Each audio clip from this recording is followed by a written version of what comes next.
ചലച്ചിത്ര അഭിനേതാക്കളുടെ സംഘടന അമ്മയുടെ ഭാരവാഹികൾക്കെതിരെ പോലീസിൽ പരാതിയുമായി ഓഫീസ് ജീവനക്കാരി അതുല്യ തൊഴിൽ പീഡനം പുറത്തു പറഞ്ഞതിന്റെ വൈരാഗ്യത്തിൽ അപകീർത്തിപ്പെടുത്തുകയും ഭീഷണിപ്പെടുത്തുകയും ചെയ്യുന്നു എന്നാണ് പരാതി.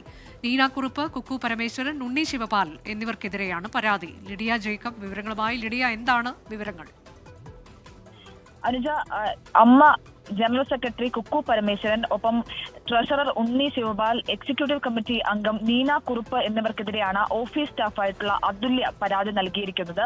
മുൻപ് ഇത്തരത്തിൽ തൊഴിൽ പീഡനം എന്ന് ആരോപിച്ച അതുല്യ കുക്കു പരമേശ്വരനെതിരെ അടക്കം പരാതി നൽകിയിരുന്നു. അത് പിന്നീട് എക്സിക്യൂട്ടീവ് കമ്മിറ്റിയിൽ ചർച്ച ചെയ്യുകയും അതുല്യയെ തിരിച്ച് ജോലിയിലെടുക്കുകയും ചെയ്തിരുന്നു. ആദ്യം സസ്പെൻഷൻ നൽകി, പിന്നീട് തിരിച്ച് ജോലിയിലെടുക്കുകയും ചെയ്തിരുന്നു. അതിന് പിന്നാലെ അത്തരത്തിൽ ആരോപണം ഉന്നയിച്ചതിന് പിന്നാലെ തന്നെ മാനസികമായി പീഡിപ്പിക്കുന്നു, തന്നെ ഭീഷണിപ്പെടുത്തുന്നതടക്കം ഉന്നയിച്ചാണ് അതുല്യ ഇപ്പോൾ സിറ്റി പോലീസ് കമ്മീഷണർക്ക് പരാതി നൽകിയിരിക്കുന്നത്. ഈ തൊഴിൽ പീഡനം പുറത്തു പറഞ്ഞതിന്റെ വൈരാഗ്യത്തിലാണ് തന്നെ അപകീർത്തിപ്പെടുത്താൻ ശ്രമിക്കുന്നത്. ഒപ്പം ഭീഷണിപ്പെടുത്താനും ഇത്തരത്തിൽ പോലീസിനെ കൊണ്ട് പിടിപ്പിക്കുമെന്നുള്ള തരത്തിലുള്ള ഭീഷണിയടക്കം നീനാക്കുറുപ്പിന്റെ ഭാഗത്തു നിന്നും ഉണ്ടായി എന്നാണ് അതുല്യ പറയുന്നത്.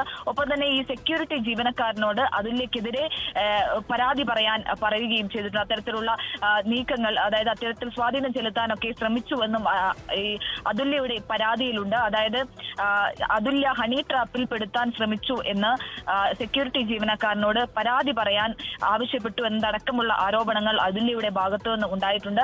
എന്തായാലും ഈ 3 പേർക്കുമെതിരെ, എക്സിക്യൂട്ടീവ് കമ്മിറ്റി അംഗങ്ങളായിട്ടുള്ള ഈ 3 പേർക്കുമെതിരെ ഇപ്പോൾ അതുല്യ വീണ്ടും പരാതി ഉന്നയിച്ചിരിക്കുകയാണ്. സിറ്റി പോലീസ് കമ്മീഷണർക്ക് പരാതി അയച്ച് അതിന്റെ നിയമ നടപടി സ്വീകരിച്ചിരിക്കുകയാണ്.